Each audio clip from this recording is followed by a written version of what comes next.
Mesdames, Messieurs, bonsoir. Kabalo, dans le Tanganyika, vient d'être à son tour frappé par les inondations. On signale des dégâts humains et matériels importants. Quelle sera la force de l'économie congolaise après la crise sanitaire? Les zones économiques spéciales proposent quelques pistes et des solutions que vous suivrez dans ce journal. Bienvenue à tous. La RDC est à 471 cas confirmés du Covid-19, parmi lesquels 30 décès, 56 guéris et 321 patients en bonne évolution. Une nouvelle province vient d'être touchée, c'est le Congo central. 2 cas positifs ont été signalés à Matadi. Le chef de l'État a reçu en audience 2 délégations des anciens chefs de guerre de l'Ituri. La question de la pacification de cette province et son développement était au centre des échanges. Suivez le reportage. La guerre contre le coronavirus n'occulte pas les autres questions prioritaires du pays. Voilà pourquoi le président de la République, Félix Antoine Tshisekedi Tshilombo, s'est penché ce lundi 27 avril 2020 à la cité présidentielle de l'Antsele sur la situation sécuritaire préoccupante dans la province de l'Ituri. Le chef de l'État s'est entretenu tour à tour avec 2 délégations des anciens chefs de guerre de l'Ituri représentant les communautés Ema et Lendu. Il les a sensibilisés à œuvrer désormais pour la paix. Le message qu'il a donné, il a dit ceci: vous avez expérimenté la haine, maintenant expérimentez l'amour.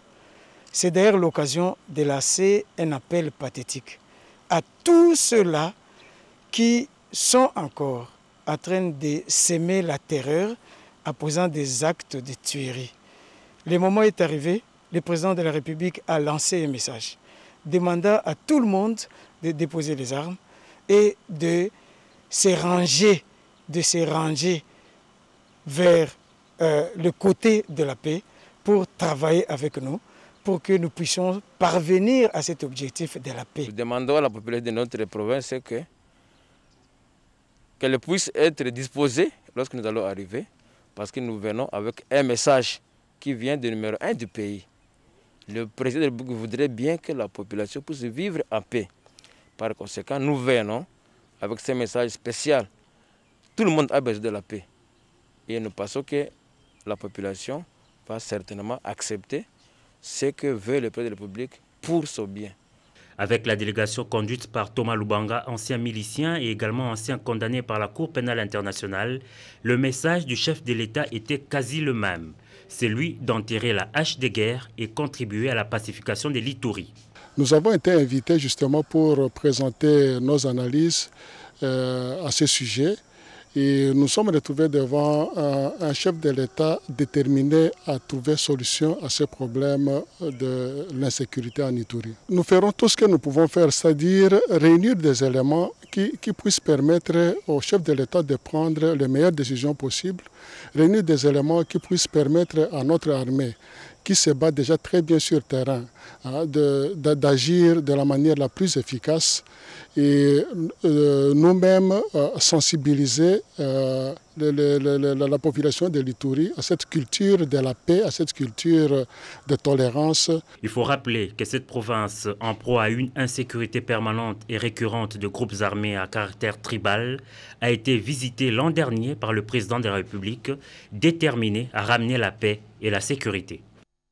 Il est revenu sur la chaîne de télévision i24 News, cette fois-ci avec des excuses pour ses propos malveillants tenus à l'endroit des dirigeants congolais, propos qui ont indigné toutes les sensibilités. Christian Malard, c'est de lui qu'il s'agit, pense que des fois les paroles vont au-delà des pensées. Suivez.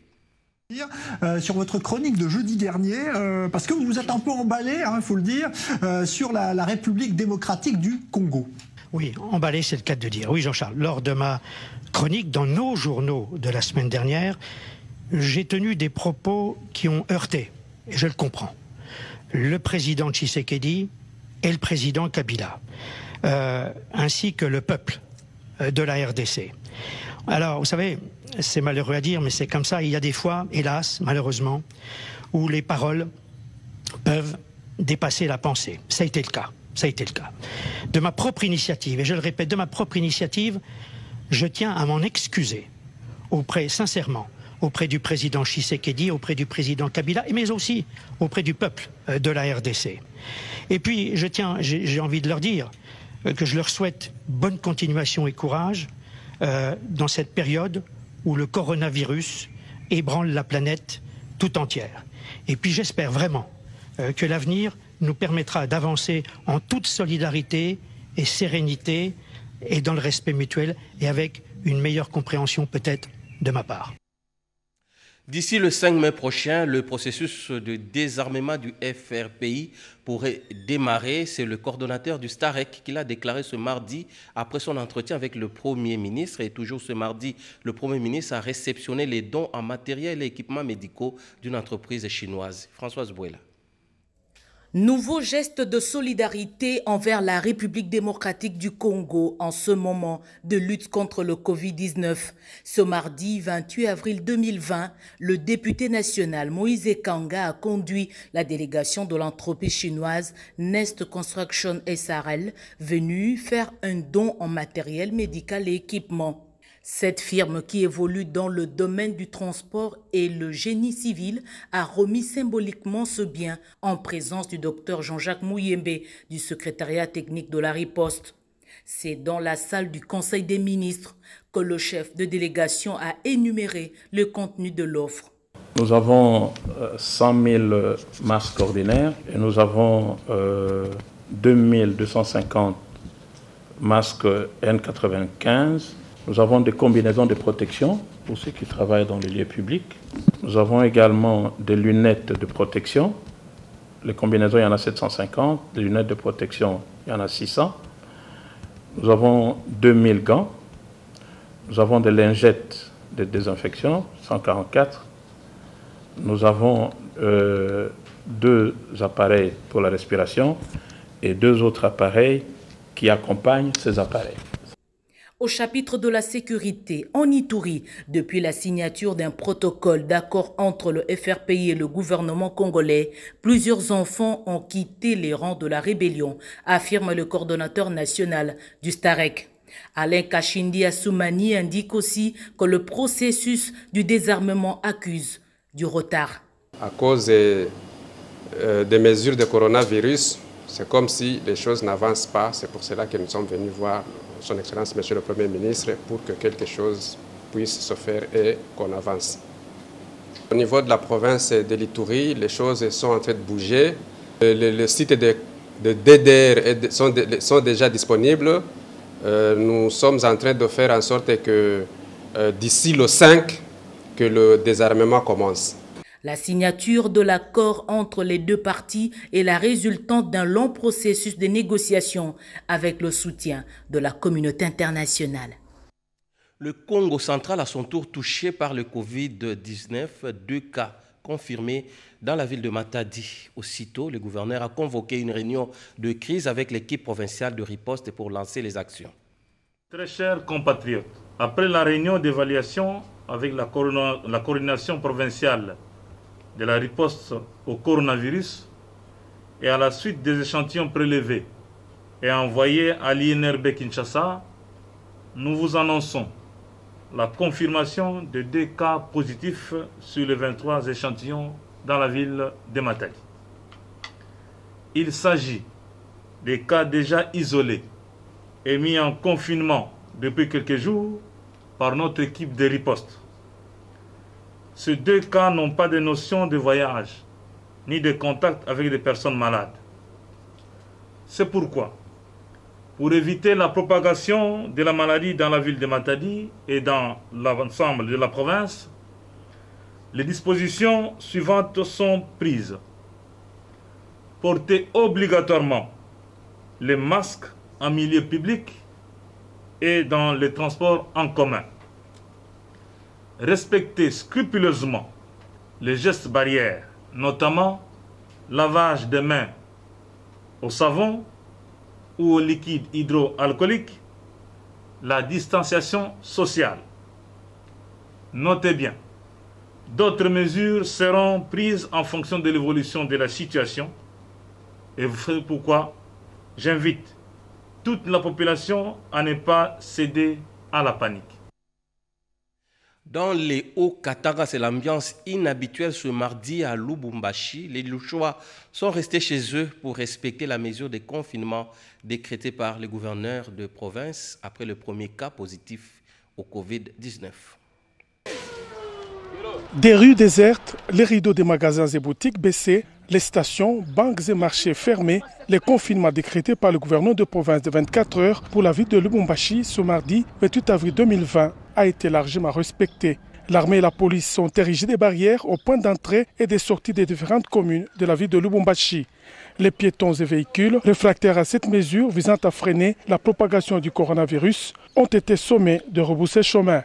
Seules les ambulances et les véhicules de la presse ont eu les signes blancs pour passer et même les ambulances ont été fouillées avant tout passage au checkpoint. L'expérience quinoise des ambulances transportant autre chose que les malades a fait école ici. De nombreux Louchois voient d'un bon œil la décision de l'autorité provinciale. Nous sommes reconnaissants envers le gouverneur de province pour cette mesure prise pour lutter contre le Covid-19 dans notre province. Les mesures prises par le gouverneur sont très bonnes pour que ça n'arrive pas ici. Il faut que le contact de cas confirmés soit retrouvé. La maladie existe bel et bien. Nous devons prendre soin de nous-mêmes pour ne pas propager cette pandémie. Les jeunes de certains quartiers ont profité des rues désertées par les véhicules pour les transformer en terrain de foot. Le moins que l'on puisse dire, le deuxième confinement décrété par le troisième gouverneur élu du Haut-Katanga a démontré sa détermination à barrer la route au Covid-19 dans la province qu'il préfère, où un seul cas a été détecté. Journée mondiale de la sécurité et santé au travail célébrée ce 28 avril en mode confinement avec des lave-mains automatiques avec possibilité de prélèvement des températures fabriquées par les apprenants de l'INPP. La ministre du Travail est allée les encourager à poursuivre ces exploits. Robert Ndaye. La Journée mondiale de la sécurité et santé au travail décrétée depuis 2003 par l'Organisation internationale du travail se célèbre dans un contexte particulier à cause du coronavirus, cet ennemi invisible qui tue sans pitié à travers le monde. Ce mardi 28 avril 2020, bien qu'aucune manifestation n'a été organisée à cause du Covid-19, la ministre d'État, ministre de l'Emploi, Travail et Prévoyance sociale, Dr Néné Ilunga-Nkoulou, est allée dans le strict respect des mesures d'hygiène et gestes barrières, encourager les jeunes ingénieurs de l'Institut national de préparation professionnelle qui viennent de fabriquer de lave-mains mécaniques et dans le souci d'améliorer les conditions pour une bonne prise en charge dans la lutte contre le Covid-19, de lave-mains automatiques avec une prise de température immédiate était également dans les lots des innovations. Ce lave-mains, il est automatique, comme le dit son nom, il fonctionne avec l'énergie solaire, mais également vous touchez à rien et vous avez les savons, vous avez l'eau. Et en même temps, vous avez le prélèvement de la température automatiquement. Pour Maurice Tchoukoya Kayembe, cet exploit des enfants bien formés à l'INPP permet au maximum d'éviter des contacts et éviter la contamination du coronavirus en République démocratique du Congo. Je tiens à remercier Madame la ministre d'État de s'être déplacée jusqu'à l'INPP pour venir voir des visites, ce que l'INPP a fait dans le cadre de la lutte contre les coronavirus. La ministre d'État, ministre de l'Emploi, Travail et Prévoyance sociale, Dr Néné Ilunga-Nkoulou, qui a suivi avec une attention particulière les explications, s'est dit fier de la fabrication et montage de ces outils qui renforcent la sensibilisation dans la lutte contre le coronavirus en République démocratique du Congo et s'est engagé à soumettre ces dossiers au prochain Conseil de ministres pour une assistance du gouvernement. Ce sont des initiatives à encourager. Nous les félicitons et nous promettons d'en faire large diffusion. Si le gouvernement appuie ses efforts, l'INPP est prêt à multiplier en chaîne ses outils pour aider la République démocratique du Congo dans la riposte contre cette pandémie. Ceci s'ajoute aux nombreuses réalisations, notamment la réparation des respirateurs dans les hôpitaux du pays et particulièrement en Ngaliema. Et sachez que 22 millions de travailleurs meurent chaque année dans le monde à cause de l'accident de travail. Dans son message à l'occasion, la ministre du Travail appelle les Congolais à être unis pour combattre le Covid-19 dans les lieux du travail. Compatriotes, depuis 2003, l'Organisation internationale du travail, OIT, célèbre la Journée mondiale de la sécurité et de la santé au travail le 28 avril de chaque année en mettant l'accent sur la prévention de la recrudescence des accidents et maladies professionnelles dans le monde du travail. Cette tradition découle aussi de l'hommage exceptionnel rendu par le mouvement syndical mondial en 1996 aux différentes victimes des accidents de travail et des maladies professionnelles. Chers compatriotes, pour la première fois de l'histoire, la présente journée est célébrée pendant que le monde entier est frappé par la pandémie du Covid-19 avec ses conséquences dramatiques sur le plan économique et social. En conformité avec cette crise sanitaire qui frappe l'humanité tout entière, le thème choisi par l'OIT cette année est « Enrayer la pandémie, la sécurité et la santé au travail peuvent sauver des vies ». Au niveau national, la République démocratique du Congo a choisi le thème qui cadre avec cette pandémie, éliminant le Covid-19 en s'appuyant sur la santé et la sécurité au travail pour sauver les emplois. Je saisis cette heureuse circonstance pour rendre un vibrant hommage au président de la République, chef de l'État, son Excellence Félix Antoine Tshisekedi, pour avoir pris des mesures urgentes relatives à la pandémie du coronavirus, mesures complétées par la proclamation de l'état d'urgence sanitaire. Aussi, je m'empresse de remercier son Excellence Sylvestre Ilunga Ilunkamba, Premier ministre, chef du gouvernement, à qui incombe la responsabilité d'appliquer sur terrain les mesures prises par le président de la République et aussi pour avoir allégé les charges des entreprises et des particuliers afin de préserver l'emploi. Les recommandations que le gouvernement adresse aux employeurs sont communiquer régulièrement avec les salariés, prendre les précautions d'hygiène et de sécurité qui s'imposent par le biais du comité d'hygiène et sécurité, privilégier le travail à distance, télétravail et organisation d'un service minimum, encourager les salariés infectés à rester chez eux et renvoyer chez eux ceux qui sont malades.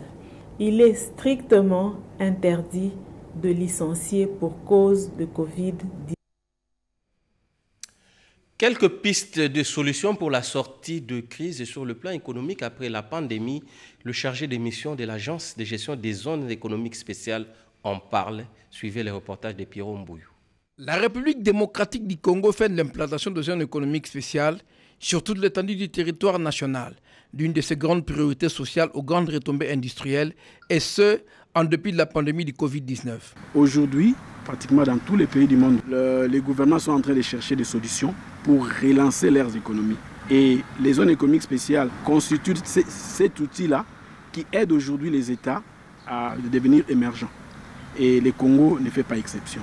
Dans une région comme Wuhan, où il y a eu cette épidémie de coronavirus, il y a pas moins de 12 zones économiques spéciales. C'est pour vous dire qu'aujourd'hui, les zones économiques spéciales sont vraiment les moteurs de l'économie. Et c'est une bonne chose que le gouvernement congolais ait décidé de recourir à ces zones économiques spéciales. La mise en pratique de cette politique de stratégie industrielle nécessite de nouvelles perspectives de sortie de crise post-coronavirus en vue de l'opérationnalisation concrète des zones économiques spéciales au Congo profond. Après le coronavirus, nous sommes déjà dans une dynamique qui a commencé depuis quelques temps. Et cette dynamique-là, c'est dans le cadre de la relance de l'économie congolaise. Et pour que les S arrivent à atteindre leurs objectifs, ce problème de gouvernance-là doit être bien suivi, c'est-à-dire le climat des affaires doit être bien suivi. Dans le cas des zones économiques spéciales, nous sommes en train de privilégier le développement dans les chaînes de valeur. Nous savons qu'aujourd'hui, aucun pays ne peut tout produire. Quels sont les secteurs dans lesquels la RDC peut avoir des avantages compétitifs?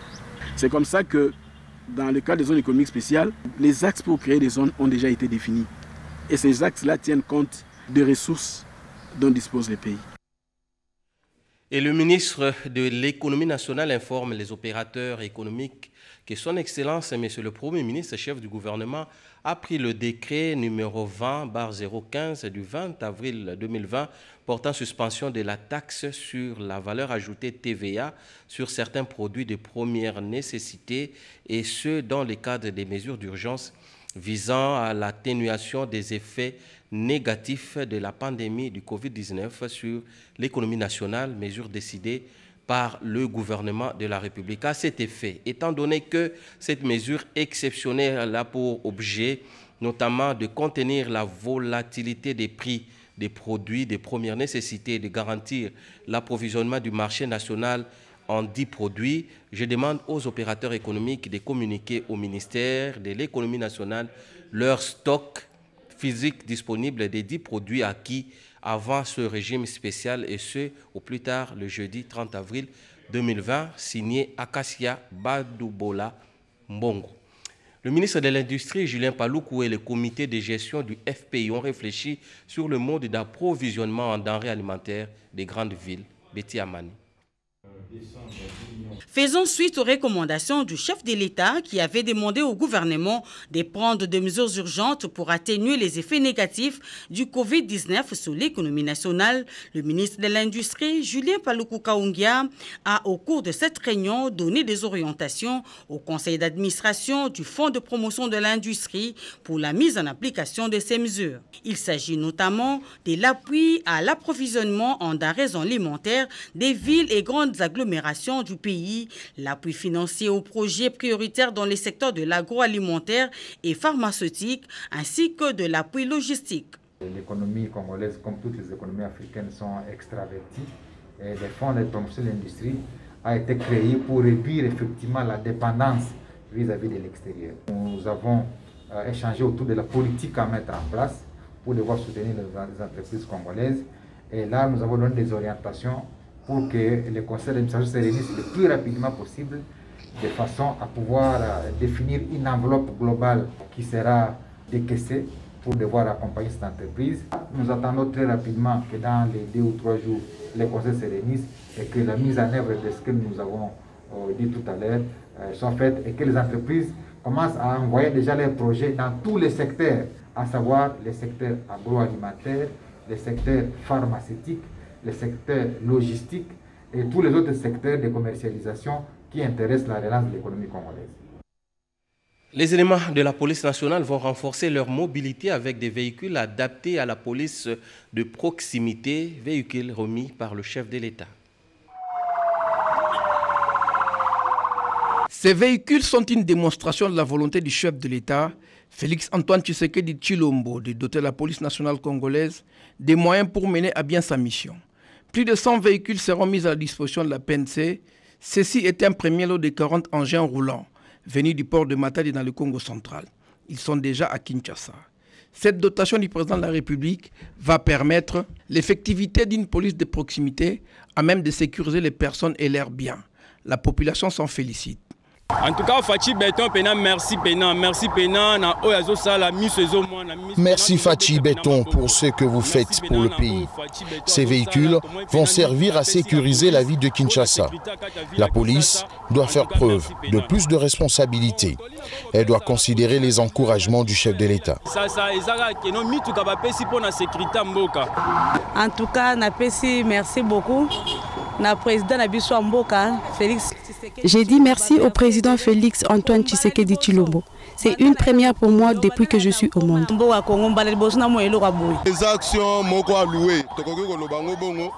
C'est une action louable. Il s'agit de biens de l'État et doivent être au service de la population. Il s'agit d'une action palpable. Maintenant, nous attendons que la police fasse preuve de professionnalisme. Ces voitures sont dotées de gyrophares et des radios de communication incorporées. Grâce à l'ingénieuse contribution du président de la République, Kinshasa connaîtra désormais une police qui caresse la modernité, teintée de proximité et du professionnalisme attendu de tous. Distribution des masques par la Fondation Godard Motemona dans 3 quartiers de Limete, une assistance à la population en cette période de crise sanitaire. Sylvie Moembo. La pandémie du coronavirus n'épargne personne. La lutte doit engager tout le monde pour arriver à la vaincre. Il faut respecter les mesures d'hygiène édictées par les autorités sanitaires et observer scrupuleusement les gestes barrières. Soucieux de ses électeurs en cette période où le monde est secoué par le Covid-19, le lieu du Mont-Amba, le député national Godard Motemona et président du caucus des élus de Kinshasa, a distribué des masques dans différents points chauds de la commune de Limete. De Kingabwa à Mombele, en passant par les quartiers Mateba, l'honorable Godard Motemona a contribué à sa manière à la lutte contre le coronavirus. Il a aussi remis le masque au personnel du centre médical Liziba Liabomoy pour les encourager dans leur travail de sauver des vies. L'honorable Godard Motemona a bien voulu offrir à toute personne qui fréquente le centre hospitalier Lizibali Abomoï un point de lavage de mains. C'est là toujours pour nous protéger contre ou diminuer les risques de contamination contre la pandémie de l'heure. Les bénéficiaires ont remercié le député national Godard Motemona pour ses gestes d'altruisme. L'honorable Godard Motemona ne nous a pas oubliés. Nous lui disons merci. Au regard de l'ampleur que prend chaque jour Covid-19, chacun, à quelque niveau que ce soit, doit apporter sa pierre à cet édifice de la lutte. Et la province du Lualaba se prépare à faire face éventuellement au Covid-19.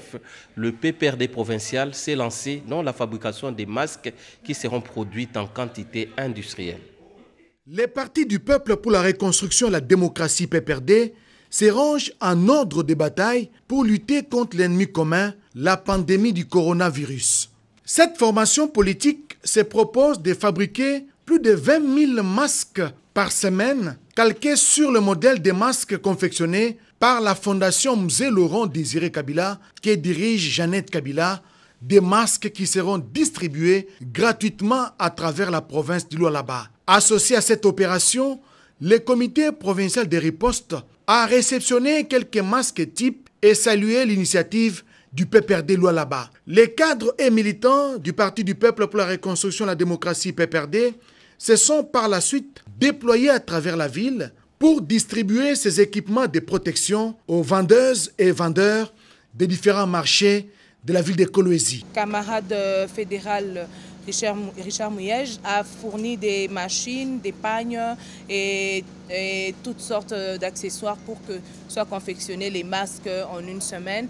C'est sous le leadership d'une camarade de la Ligue des femmes, la camarade Kinekinda, qui est en train de gérer toute l'activité, de s'occuper de la production, des modèles, de la formation. Et surtout, il faudrait que les masques soient quand même certifiés par le comité, la cellule de riposte.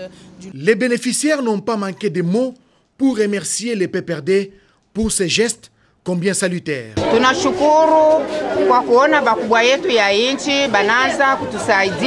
Nous sommes heureux de voir que nos autorités se soucient enfin de nous et nous montrent comment nous protéger contre cette maladie. Que Dieu les bénisse vraiment.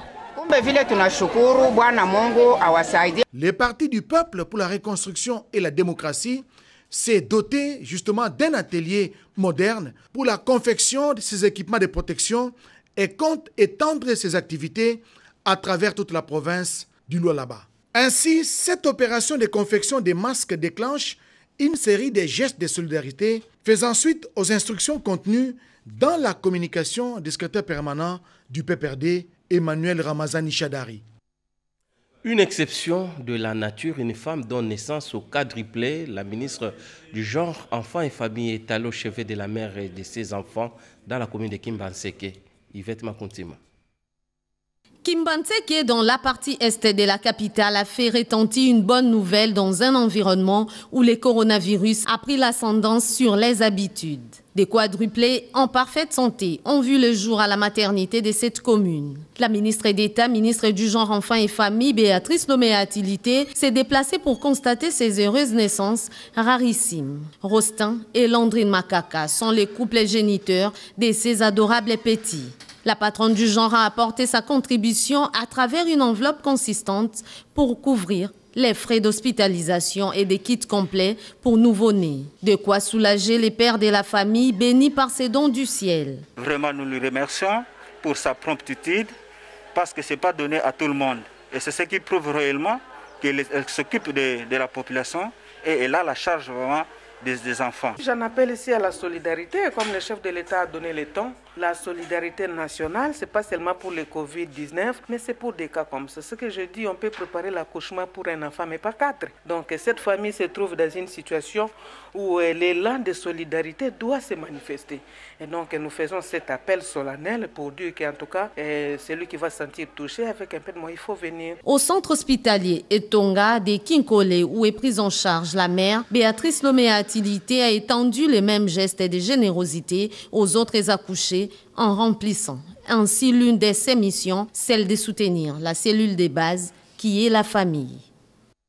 Et les inondations n'ont pas épargné le territoire de Kabalo dans la province de Tanganyika avec des dégâts humains et matériels enregistrés.